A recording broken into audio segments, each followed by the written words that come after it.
Des familles tchadiennes sont souvent victimes de conflits intercommunautaires et pourtant nous appartenons tous au même pays, au même État, à la même nation et sommes mus par le même destin. Dans le concert des nations, nous sommes tous reconnus comme des Tchadiens, des citoyens résidant dans un vaste territoire d'1 284 000 km², le 5e pays le plus étendu de par sa superficie en Afrique.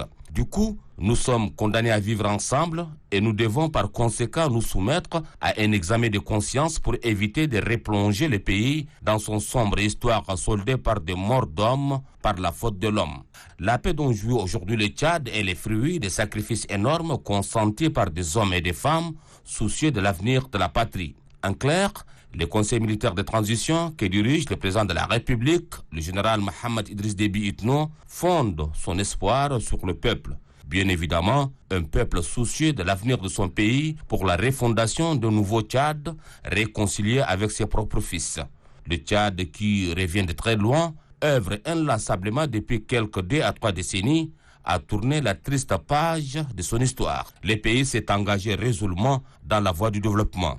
Un Tchad émergent est de l'ordre du possible si nous regardons tous dans la même direction. Le pays en effet regorge d'immenses potentialités, qu'elles soient agricoles, pastorales, halieutiques ou minières. Il est grand temps que nous puissions taire nos querelles stériles pour œuvrer sans relâche en vue du développement de notre cher pays. Développement dont le sommet ne pourra être atteint que dans la paix et l'unité de valeurs qui résume si bien la devise de notre pays.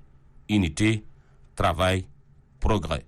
Cette vision d'un Tchad fort et prospère doit passer forcément par la cohabitation pacifique, le vivre ensemble, mais aussi et surtout le dépassement de soi en cas de conflit.